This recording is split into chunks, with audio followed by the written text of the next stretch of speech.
Pugh. That'll do it! That will do it! Pugh for Bournemouth!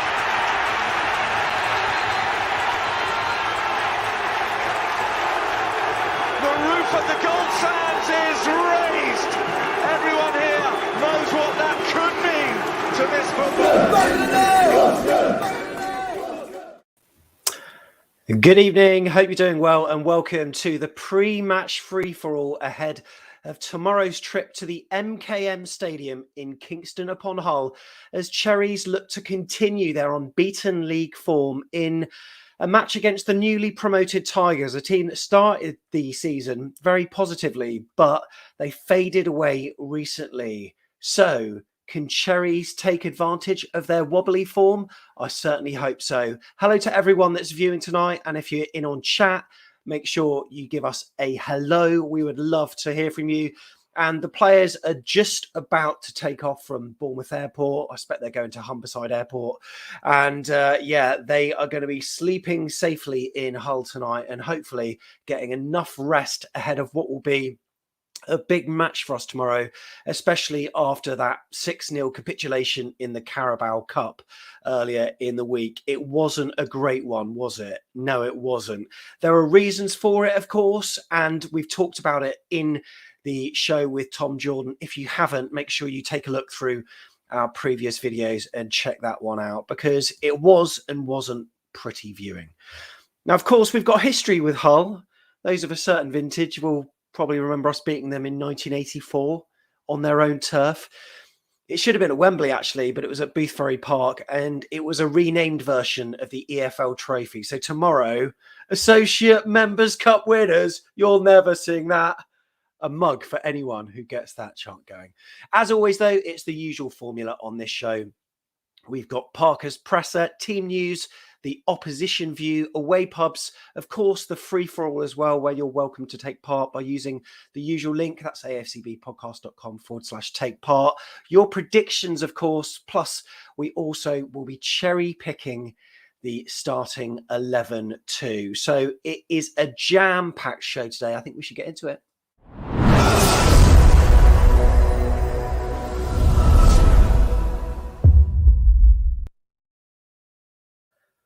So Scott Parker has had his presser. He had it on the Thursday. That's his usual preferred time to do it. And, well, it was quite an interesting one because he spoke about a number of players that we haven't heard about for a long time.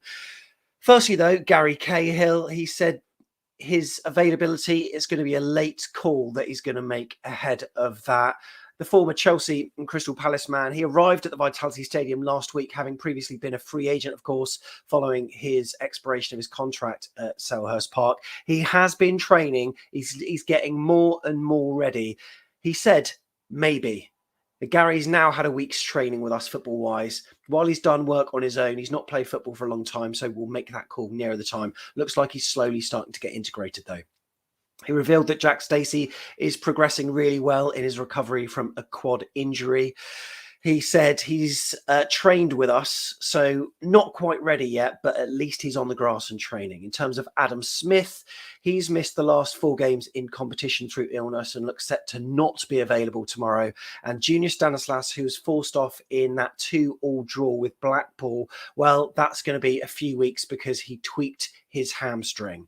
Junior not available, would you, Adam and Eva?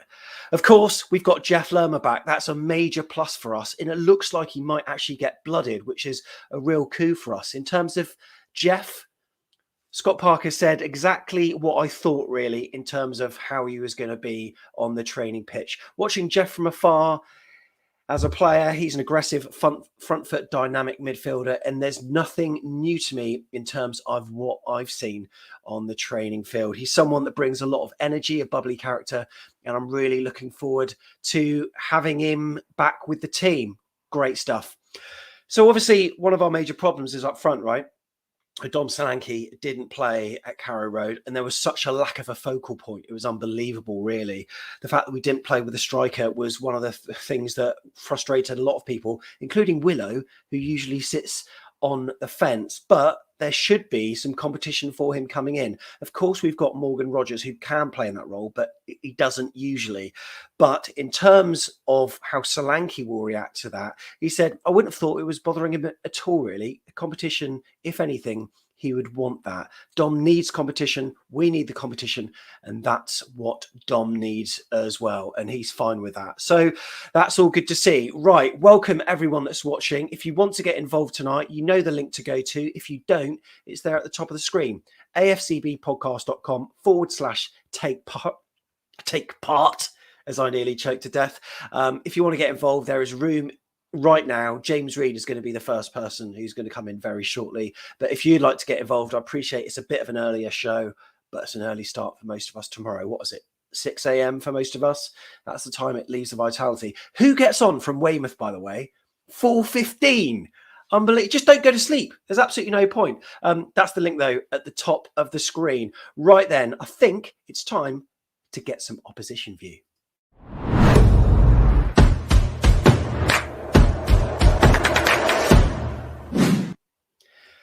So we know that the Tigers manager is Grant McCann, and he joined them in June 2009 when they were in the Championship. At the end of 2019, I said 2009 before, I meant 2019, with 25 games played, Hull City were in mid-table with 36 points, and they started the new year off like they left the old with a win. Things then started to go wrong, and they lost 4 games in a row. It was followed by a number of dodgy results, and then they were relegated to League One by finishing at the foot of the Championship table. But you know what? It's really nice to see when clubs stick by their managers. And that's what they did with Grant McCann. At the end of December 2020, Hull City was sitting in second place after 18 matches with 34 points. In the following 28 games after the new year, McCann's Hull City side gained another 55 points and finished champions of League One with 89 points. I did a video with Tom Jordan, and we had Blackpool, Peterborough, and also it was Hull City as well. And we said that we think Hull City are going to be the only Championship side that's come up from League One that's actually going to survive. It'd be really interesting to see how it pans out. But they're not a bad side. Last time we played them was in the Premier League. We lost 3-1 at their place. This season, though, it's been all right for them. Well, certainly the first game was pretty good anyway. And to chat about it, we chatted to Hull City YouTuber Old Grandpa Joe. What a name. And he gave us his thoughts on the close season, the signings, and how they're doing right now. This is your in-depth, but not really in too much depth, analysis of Hull City. Summer activity, first of all. Had to let a few go because of end of loans and whatever, but I'd say the squad is still stronger than what it was last season in League One. Notably, I'll just rattle through them all. George Monker from Luton, Andy Cannon from Portsmouth, Randall Williams from Exeter, Nathan Baxter, young goalkeeper on loan from Chelsea. In also came Matt Smith on loan from Man City. Deshaun Bernard arrived from Manchester United on loan as well, centre-back. Tom Huddleston returned to Hull. And we're still rumoured to be bringing in a new striker. Young striker Tyler Smith on a permanent deal from Sheffield United. Despite our embargo, he will be released from his contract there, I do believe, and we will take him permanently. So I imagine that deal will be all done and dusted in time for when we play you. Fixtures so far, then a brilliant start against Preston, but then we've not won since. We've not scored in the league since the opening day. Keane Lewis Potter, our top scorer in all competitions with 2. Richie Smallwood, Josh McGuinness and Andy Cannon are our other 3 goal scorers, those 3 scoring in the league. Lewis Potter bagged his second one in the cup. But a brilliant start against Preston, 4-1 win. Then against Wigan in the Carabao Cup, drew 1-1, then lost 8-7 on penalties. Then since then, a 3-0 defeat to QPR in which George Monker got sent off.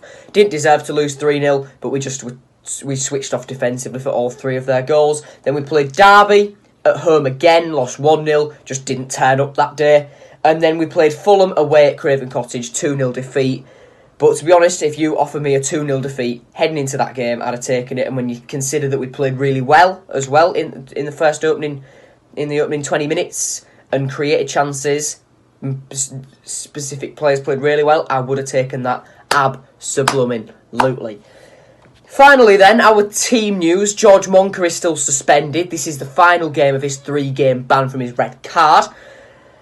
George Honeyman and Malik Wilks, I'd say our 2 best players from last season. Honeyman the player of the season, Wilks the top scorer, are both still out injured with ankle and calf injuries respectively.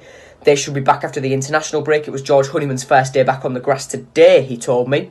Malik Wilks also came for a little walk around the training ground as well towards the end of the session. Alfie Jones missed the Fulham game with a niggling groin problem. He hopes to be fit in time for the weekend, he told me. He was only doing light work today, light running with the conditioning coaches. But he's going to be back in full training tomorrow, he told me personally. My little flex. The players tell me personally what they're going to do once in a lifetime. I think that's it. No, Ryan Longman. Ryan Longman played against QPR. Niggling groin issue. Was subbed off in the first half. And he's almost there, Grant McCann says. So I maybe would expect him to be involved this weekend.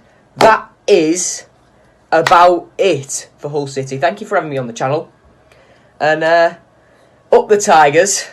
And let's have a good game. I've just knocked the camera. Let's have a good game on Saturday. I hope we win. You hope you win. But come on, let's just have a good game. Goodbye. There you go. That's old Grandpa Joe. 1, he's not old. 2, he's not a grandpa. I'm not even sure his name's Joe. But anyway, thank you so much. Check out that channel. The link is in the description down below if you want to have a look at that. Right, let's see who's in the chat tonight. This is live and Sammy's here. We got Mark. We got Aaron, who we're going to actually bring in on screen very shortly.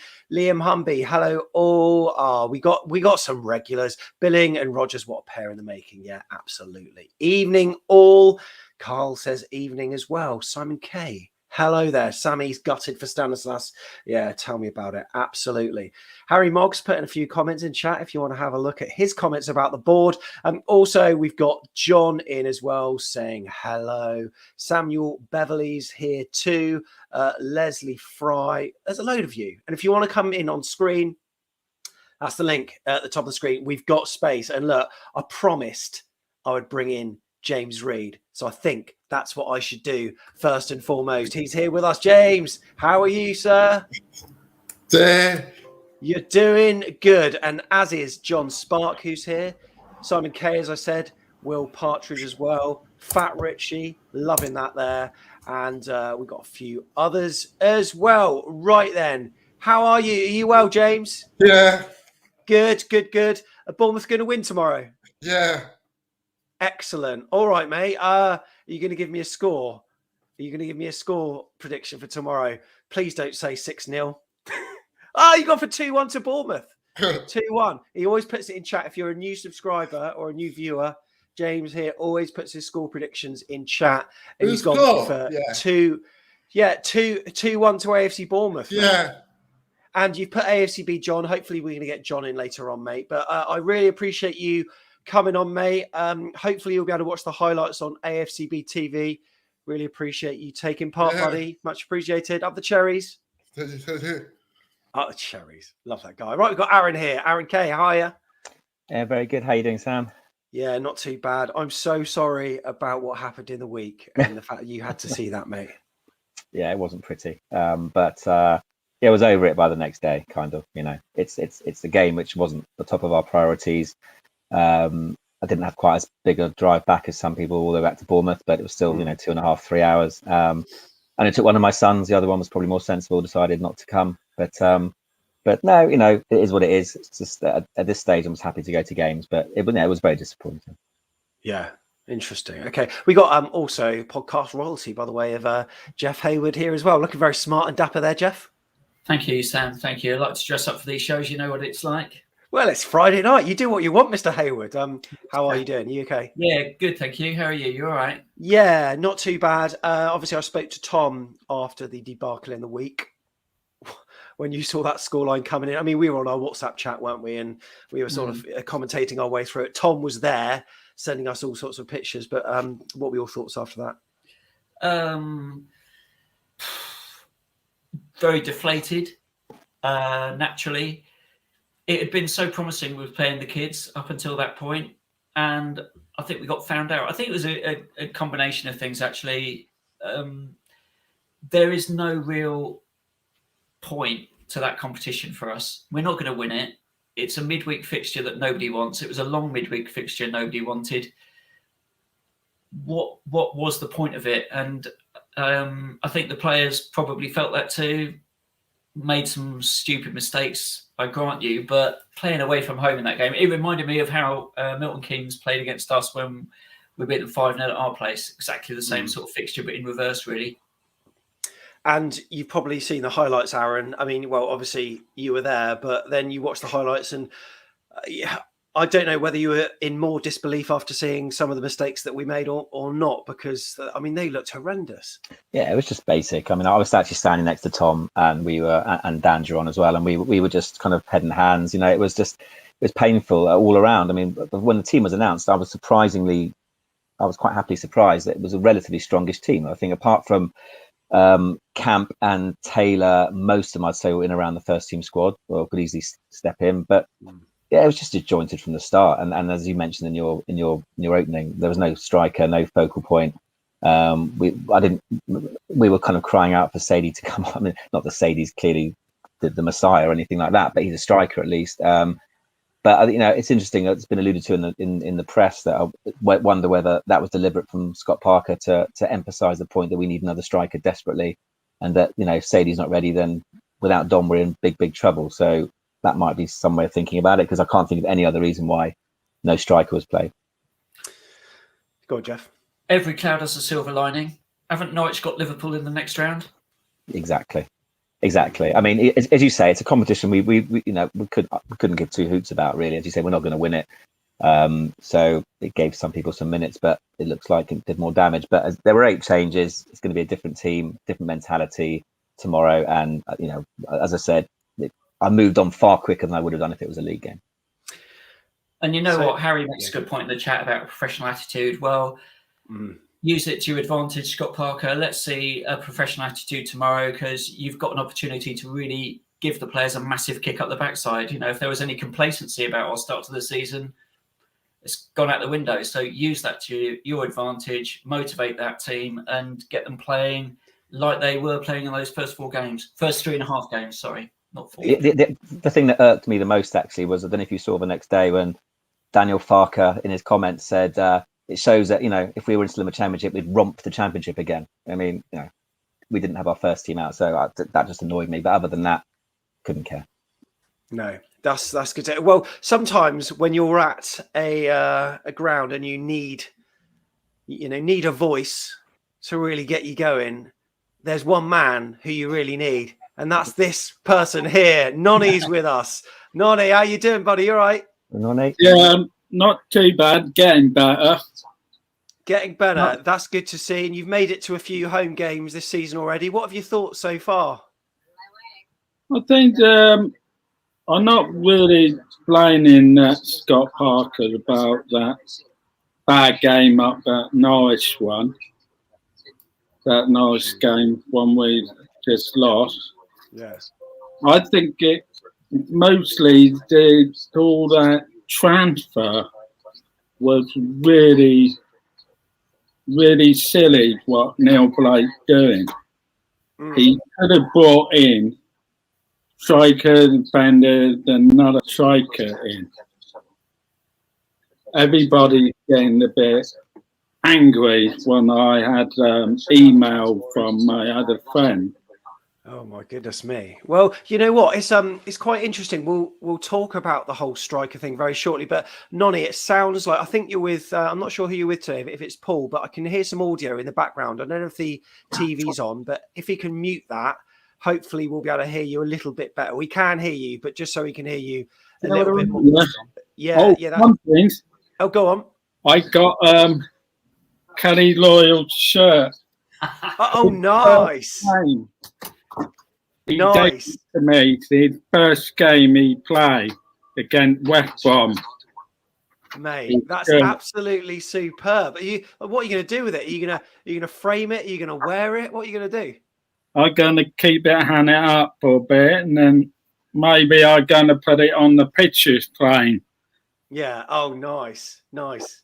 I like it. Jeff, Nonny makes a great point with regards to the striker situation, and why have we not got a player in? We've got until the end of this month. There's only a few days left, and surely, 3 days. Surely, Jeff, that's got to be a priority for him. Yeah, but I think he been a bit more silly last season than 2 seasons ago. Yeah. What happened? Like last time, Eddie Howe trying to bring in 2 players in, and Neil Blake didn't do it. Yeah, Jeff, what do you think? I think we've still got time to bring in that striker. It might happen. Yeah, it should happen. He's obviously reluctant to play Sadie because that was a perfect game for Sadie to play midweek, and I thought he should have played. What are his reservations? Maybe he's keeping Sadie as a backup for Dom if Dom gets injured and he doesn't really want to risk him. But we need somebody else. It's quite clear. And I don't think Rodgers is that central striker. He's more of an attacking midfielder or winger, I think. So we definitely need somebody. But don't rule it out. Still 3 days to go. I'm sure they're working hard on it. Yeah, I'm pretty sure we have to bring someone in. I've already seen loads of strikers.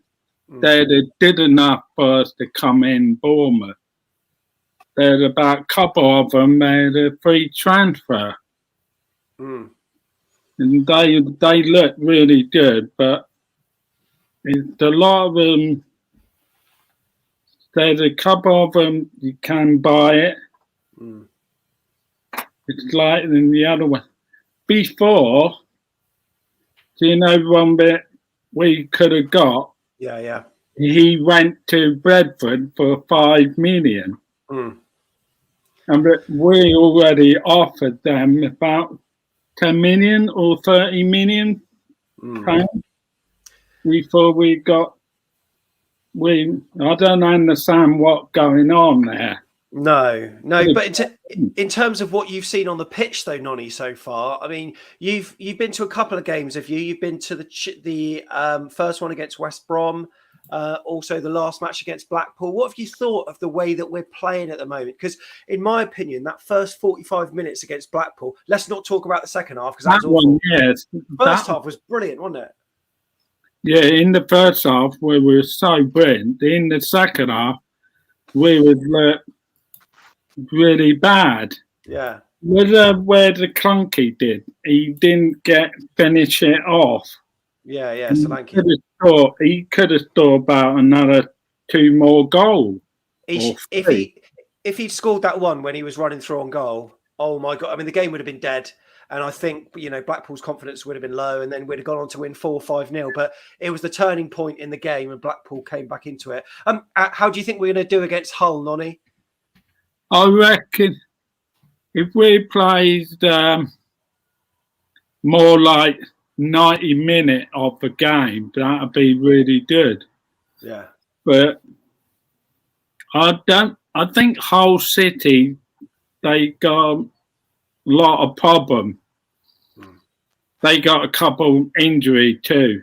And AFC Bournemouth, they do got a good young players, but they do need somebody experienced player.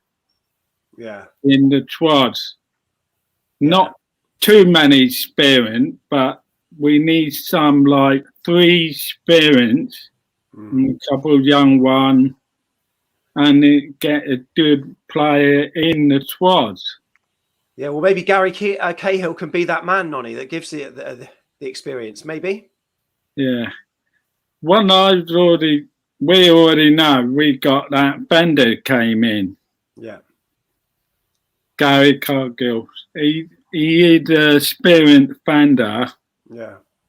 That'll be good. I think we do need more experienced player at the front, we got really good midfield. Yeah. Oh my One God. Yeah. thing we are very happy, Lerma be back. Yes. Cannot wait. Can I have a prediction from you for tomorrow, mate? Yeah. I think everybody getting a bit annoying with all that. Some bad game. Yeah. But I seen that bad game a long time ago. yeah, we all have, yeah. Like Mel mentioned, we lost 6-0 against Peterborough. Yeah, oh my God, don't mention that. I was with you there, Nonny, if you don't remember well. I remember it very well. I was drunk that time. Well, hopefully it's going to be a better performance tomorrow. Nonny, I've got to say, there's loads of people saying Nonny legend. Good to see you looking so well. And I saw you briefly outside the North Stand before one of the last games. So it's nice to see you, mate. Thank you so much for coming on, buddy. Really appreciate it. Can we have a cheeky little one before you go? Red Army! Red Army! Thank you. Hey, well done, Nonny. Superb. That's Nonny there with us. And you know what? Sounded loud as ever. Nonny, thanks very much for coming on. That's put a smile on all our faces, raised our spirits somewhat. Here's another man that can do that as well. Simon Kay, you all right? Yeah, I'm great. I feel a lot better after that. I feel we can end this now, couldn't we? That's just fine. Yeah, I know. There's no point. I mean, like we've had royalty here. What's the point of going on? But exactly. How are you anyway, sir? I'm all right, thank you very much. How are you? Very good, very good. I got over that Norwich result surprisingly quick. What about you? Yeah, I didn't kind of react to it. There's been many a season where we've had a whooping early in the season, a 5-1, a 6-0, a 5-0, take your pick. There's quite a few of them.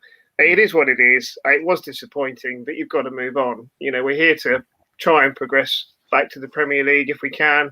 We've got 8 points. We're in the mix. The team looks pretty good on the whole. We've got players coming back. My major worry is how the hell you get all these players into the team now and what impact that's going to have and what formation you play. There was rumours of a 3 at the back. There's all sorts of rumours flying around. So my concern is that what happens next with these players coming back. You know, Jeff's back. Does he go straight back in? Because on the whole, I've got no problems with how we've been playing in the league. There are little tweaks here and there, but I don't know. Let's put that to the floor. Who's going to play and who's going to play where? Yeah, well, you know what? That's a big question. And you know what? I think we should go in early with this. So let's go for our predicted team, eh?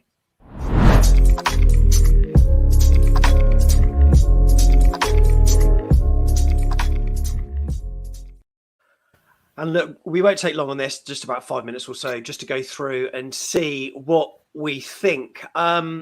We can take it in turns if you want. If you want to, I mean, Aaron, I can come to you first, and you tell us the keeper situation because Nyland obviously didn't have the best of starts. I know that many of the goals weren't his fault, but one of them definitely was.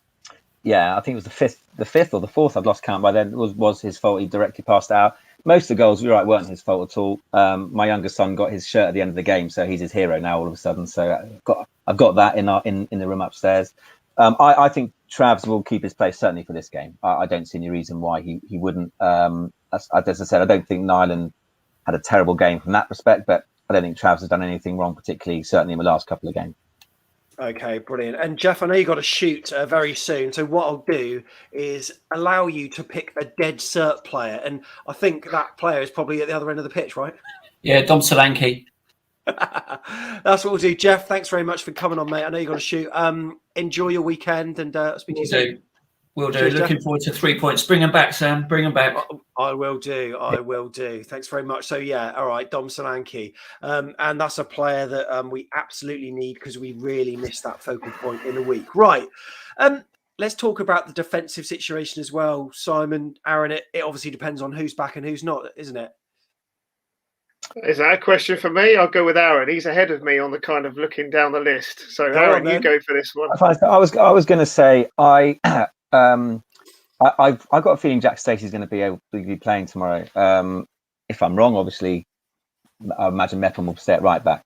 But I've got a really hope that Jack Stacey's going to be available for tomorrow. The only thing is they might not want to risk him before the international break and make sure he's fully fit afterwards.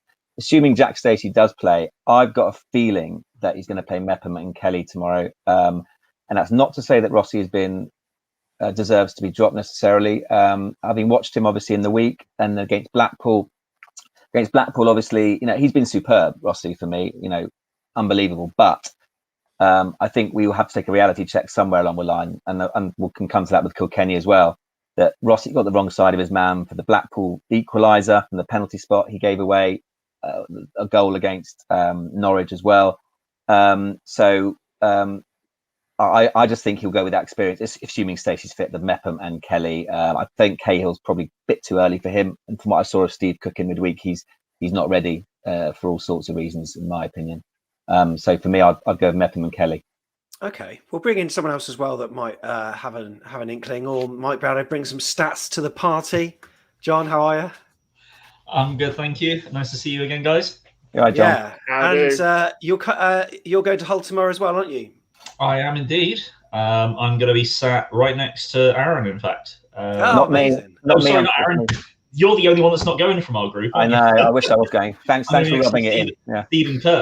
Steve Kirk and Dad, I believe I'm going to be next to. Yeah, it's my turn to miss out this week. Unfortunately, Aaron misses out from the Cherries Red Army posse. But yeah.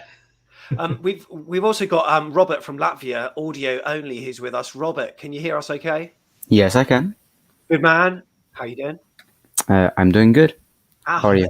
He's video as well. Look, let's just before we bring the team sheet back up, let's talk about this defensive thing, because John, Aaron was saying that if Jack Stacey's back, he thinks it could be Kelly and Mepham in the middle. I mean, I know that Mepham is deputised at right back for a couple of games, but let's just assume he is. What do you think would happen? Because Steve Cook, we don't really know what's happening with him. Gary Cahill, is he ready? Do you agree that Kelly and Mepham would be the ideal central defensive partnership? Yeah, I'm pretty confident that would be it for probably going forward for a little bit of time, I would think, because they are the most settled at the moment in terms of they've played the most games. Even if Mepham has played at right back, when he did play at centre back, he certainly seemed. I think everyone on here was commenting about how much better he seemed in terms of just being a bit more no nonsense and not really worrying too much about playing it too much around the back. I think Edson Rossi has done very well, but he is still inexperienced. He is still going to make mistakes. And for a team that is looking to get promoted, probably through the playoffs, we still have to make top 6 this season regardless. Yeah. And you take risks by playing, a player that certainly has talent, has the ability to, possibly even force his way into being a regular over the course of the next season or two. But right now, even if people forget how young Kelly and Mepham are as a centre-back partnership, they're both only 23. They are still the ones with experience. They're the ones that have proven themselves more so at this level and even beyond this level at the Premier League. So those are the two that I would have at the moment. I think Steve Cook, I know Aaron was talking to me after the Norwich game, wasn't very happy with Steve Cook at all about his attitude, which is a really interesting thing and I trust his opinion on having gone to the game, which is a worry. And also Steve Cook would really be competing with Kelly at left centre back because that's his more natural position, even if he was sort of forced over to the right by Ake in the Premier League. So Cahill may well probably come in for Mepham at some point, but I certainly see Kelly as immovable practically in that left centre back role.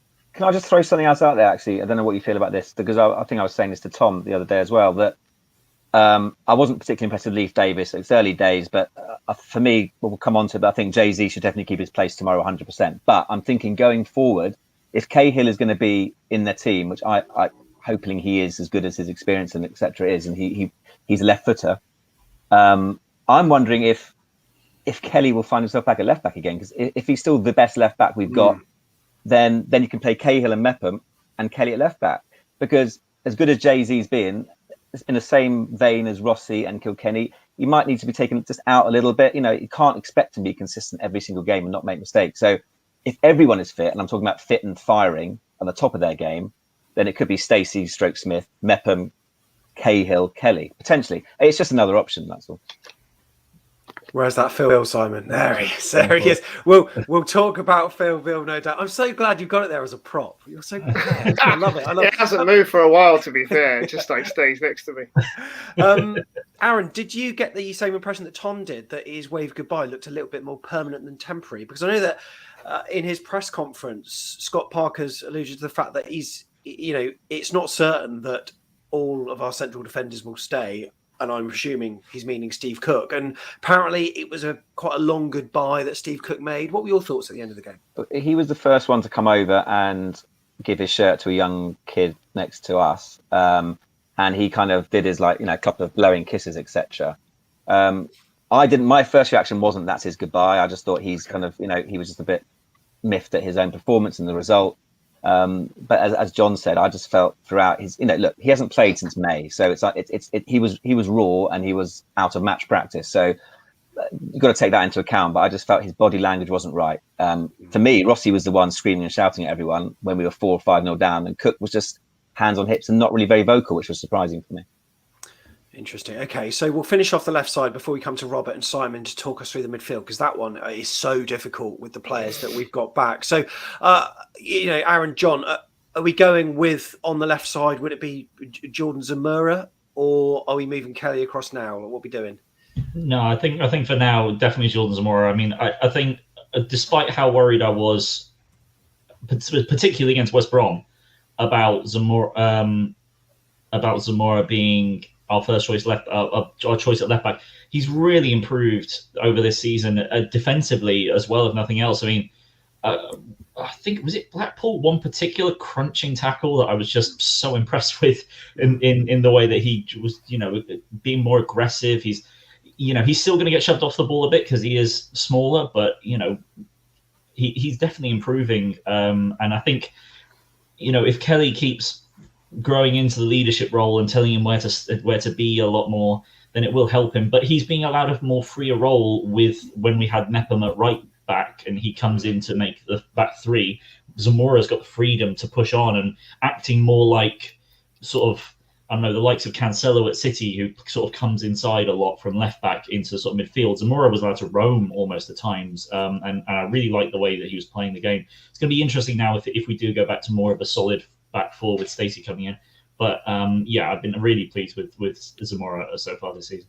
Yeah, I think he has to certainly stay in the team for tomorrow. I think going forward, there's decisions to be made. Yeah.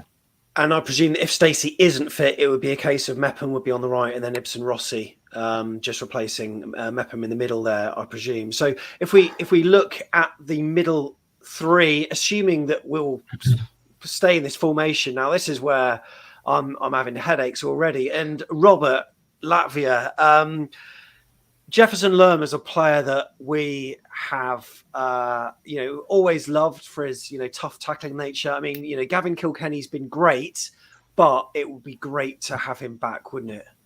Yes, of course. But because, I guess Lerma, he's the player that, we have seen him play, really.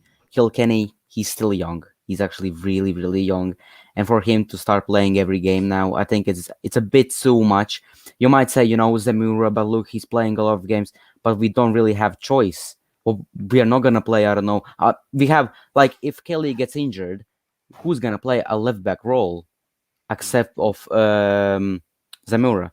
I guess Lerma should play. We still don't know. Maybe he's going to leave. Sometimes they are in Twitter, they're saying he's leaving. Sometimes they're saying he's staying. Sometimes they're saying, I don't know what's true, what's not really true.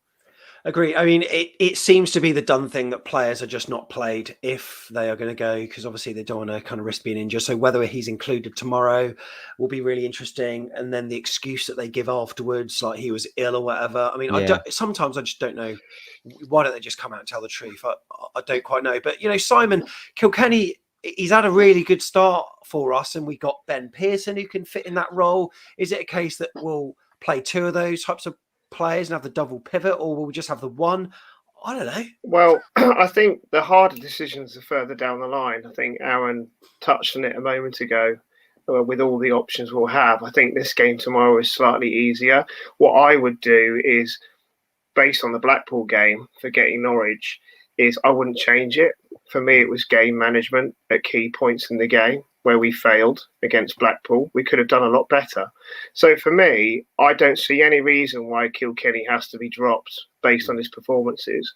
What I would, however, do is one of the things I've noticed in many a game is if we do lose possession or a team kind of counters us in the middle of the park, too many of those midfield players end up too far up the pitch.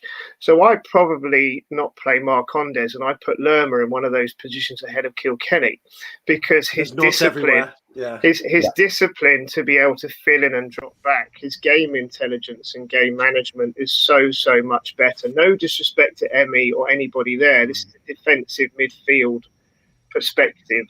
And Gav needs some support at certain times in the game. He's got harried, he's got hassled, and sometimes those other players are slightly too far up the pitch.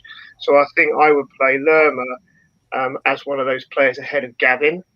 I don't see any reason why he should be dropped at the minute. And then it's a case of who else we play. And I'd play the same players as we have before against Blackpool.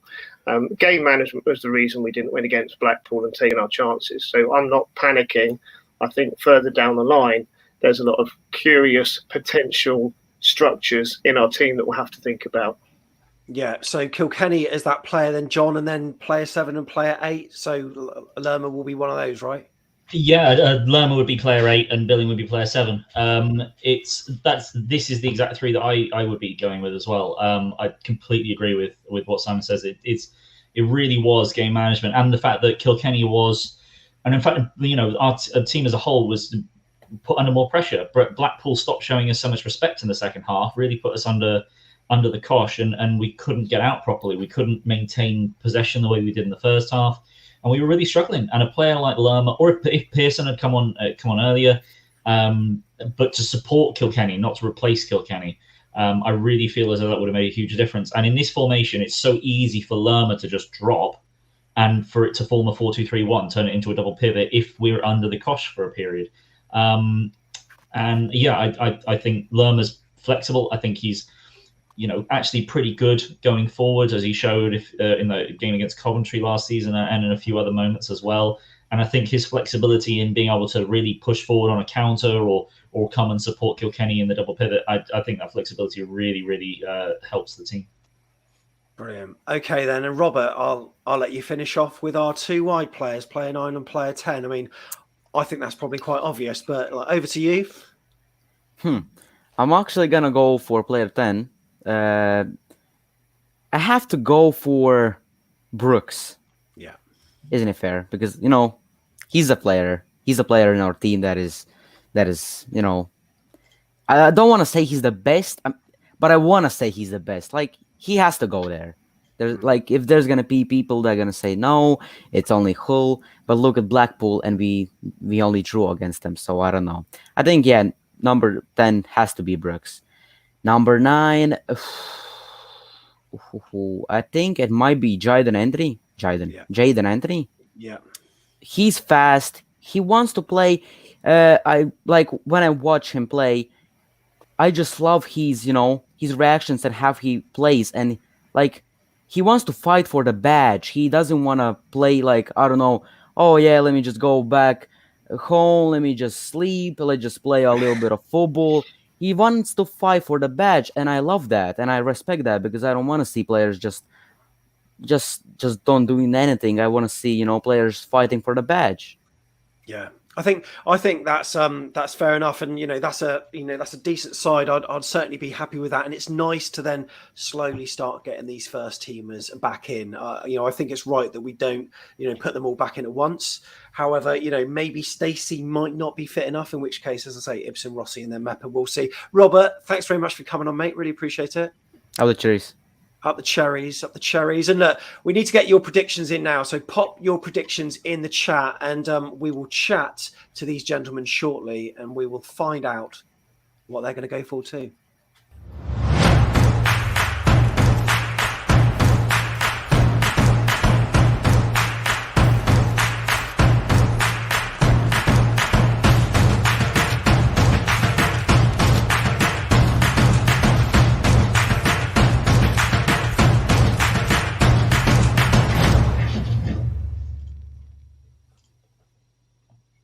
So there you go. Make sure you are subscribed, and if you click the bell as well, you will be notified as to when new videos come out. You must know that already if you watch YouTube channels, because that's what everyone says.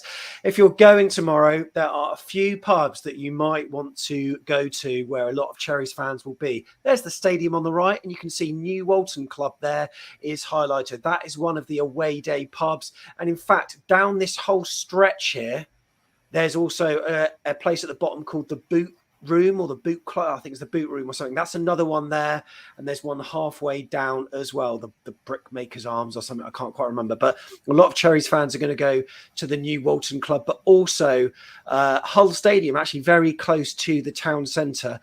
There's also some pubs nearby, just by the train station as well, including a Wetherspoons, which is away fan friendly as well. So it depends where you're starting out, but that's where a lot of fans are going to be at the New Walton Club. Last time we heard it was £1 entry, but when you do, the drinks are well cheap. So that's all right, isn't it? Great stuff. Right, we're going to see some of the predictions that are in chat at the moment. This is what people are saying at the moment. We've got Chris Hubble going for 3-1 Bournemouth. Yeah, Mark Cole 2-0. Harry Mogg's going to go 1-1. That's quite interesting. We got 2-0 AFC Bournemouth there. Brilliant. 2-1. We got a 1-1 from Andy. A 4-1. We've got 3-1 for Ivan. You got it in that order, though. That worries me. Hopefully, that's not repeated the last time we played at Hull. 1-1 there. Sammy's going for a 2-0. Sam, you got a temperature? You're not gone for 3-1. What's going on? 2-1. Hull, got a bad feeling, says Carl. Oh, I'm really looking forward to my arduous 10-hour return trip tomorrow after seeing that. 2-0 to AFCB. 2-2, 1-2, 3-0, 3-0. And by the way, John, I saw a few messages. Get well soon, mate. Sorry you can't be there, mate, but hope you do get well soon. Right, we're coming off air very, very shortly, but let's get your predictions then, Aaron. I'm quite confident. I think it's a defining game. I think any game going into an international break is always important because it's you want to go with a bit of momentum and it's that good feeling. And I think we've obviously had a relatively good start to the season. The last 2 games have been disappointing, certainly results wise. And it's one of those games tomorrow. If we win tomorrow, then it's been a really, really good start to the season. We'll be sitting on 11 points out of 15. If we lose tomorrow, then it's kind of 8 out of 15. It's 3 poorish results games in a row, and it's a whole different feeling. So I think it's a really important game tomorrow. So I hope we're really going to be on it. I think I'm feeling quite confident. I think we'll win 3-1. I always think we got a concession, and as I always say that. But I'm pretty hopefully with that team that we predicted, we'll hopefully play and we'll do the business. I'm quite confident that we'll get the job done. That's what I see, John. Yeah, so Hull have lost their last 3 games, not scoring a single goal. So we're definitely not keeping a clean sheet. I think is probably the inevitable factor. I agree. I think 3-1. I'm pretty confident that we're going to keep a good goal scoring forward. Or maybe I should go 2-1 because we've scored 2 goals in every league game so far. But I certainly think we'll win. I'm not quite as confident as I was going into Blackpool. But Hull are missing a few good players. The likes of Honeyman still needs to come back into the squad, who was one of the best players in League One last season. But we've still got a team that, if you ignore our Norwich game, are in good form. And I certainly expect Solanke to score again if we can get the good combinations going like we did in the first half of the game against Blackpool. And if he can maybe finish a 1-on-1 this time, then I certainly expect him to score. And yeah, I'm going to go 3-1. I'm going to be positive. And Simon? I'll keep the positive stream going. I will say 2-1. I think the way QPR played away at Hull gave a brilliant template on how to break them down and make it hurt for them. So we might even get more. But I will say, just don't lose. I mean, even if we've got 9 points after this game, I'd still be okay with that because we'll be pretty much in the mix still around the top 6. And that's what I'll be hopeful for. So 2-1, but just don't lose. Brilliant. Aaron, thanks for your insight. Really appreciate it. Thanks for having me on, Sam. Cheers. Thanks for the statistical insight and all things AFCB. John, looking forward to seeing you tomorrow. Yes, I'll see you there. Thanks for having me on. Brilliant stuff. And also, thanks for watching QPR versus Hull, Simon. To know how get all sorts of stuff on Quest, mate, when you put on a 9 o'clock on a Saturday. That's research. That's dedication. Love it. Nice to see you, mate. And you. see you Take care. Safe travels. Will do. Thank you very much. Just before we go, Morgan's here. Morgan, we've already picked our team for today. We've already done it. Oh, gutted. Nah, no ways. Sorry, But I'm anyway. late, but thanks for having me on quickly. No, that's okay, mate. How are you? You all right? Yeah, very well, thanks. I'm hoping that we'll get a good result tomorrow, and I'm sure you're looking forward to another away day. So talk to me about Wednesday. Did you see the goals as they go in, or was it a case of just checking your phone at 9:30 and seeing that awful result? I watched it on Gilla. Is it Gilla Soccer? Well, it's like the Saturday version, but on the Tuesday night. Special. Yeah. A special, yeah. It was a bit of a painful situation. I'm glad I didn't make that long trip, but fair play to the 300 people that went, because I think it was credit to them on a Tuesday night, and the beer looked better than it was at Forest. Yeah, it did. Prediction wise, then, mate, what are you going for? It's difficult, ain't it? I reckon we'll win 2-0, just because they haven't won at home this season, and I think attacking wise, Dom Solanke, David Brooks, even Jaden Anthony with that wonder goal that he scored the other day, I think that will just prove too much in the attacking third. But then defensively, are we going to be a bit psychological damage after that 6-0 defeat? You know, anything can happen in football these days, and it's just Cahill, is he going to start tomorrow? Steve Cook, if people were saying that he might be waving goodbye. I don't want to read too much into that, but and then you got Adam Smith, who's been I don't know if you seen it, Sam, but Adam Smith, they're saying 1 minute he's ill and then he's injured. So what, one way or another, what is it? You wouldn't kind of muck around. So there's a lot of, you don't want to read too much into it, but I would say 2-0 tomorrow. Brilliant. Morgan, thanks for coming on. Appreciate it was brief. And I'll make sure you're doing the team selection for the next game, which is what? Who's playing off this? Barnsley on the 11th. Yeah, that's it. We're going to have a break and then on the 11th. Superb. Yeah, no worries at all. Thanks for having me on, and safe trip to you and all the Cherries fans making that 6-hour trip up to, what is it? I don't even know what it's called anymore, do you? MK, it's always numbers. It used to be KCOM, then it was KC, all the other way around, and now it's MKM. No idea what it stands for. But no idea at all. But have a good time, and I'm sure you and the other Cherries hopefully will bring us 3 delightful points back to the sunny South Coast. So enjoy. Morgan Scott, as ever, brilliant stuff. Amazing to have him on. We're going to be outside the ground tomorrow doing some free-for-all. Going to get it on YouTube as soon as we can for some raw reaction. Hopefully, it'll be positive. If you're not subscribed to the channel, subscribe, all that stuff. And remember to like the video as well, because it really helps us.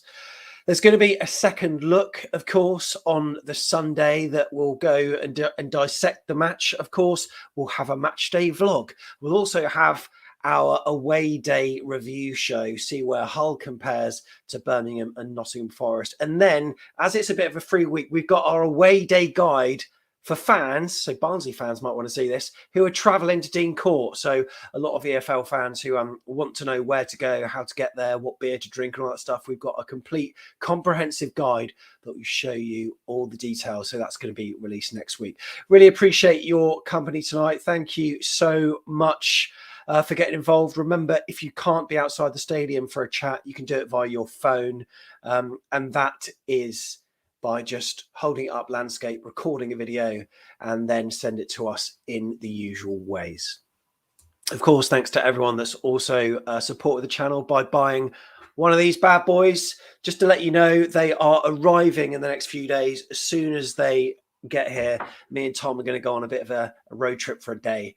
We got all the addresses we worked out. We put it into some kind of website, and it worked out the perfect route. I'm going to be like a DPD man for the day. Looking forward to that. We'll get your mugs to you, but also all of the people on the Legends Wall. Thank you so much. Honest to God, we really appreciate it, and we wouldn't be able to do it without you. Until the next video on this channel, which hopefully will be a positive one. See you later. Safe travels. Got the Cherries.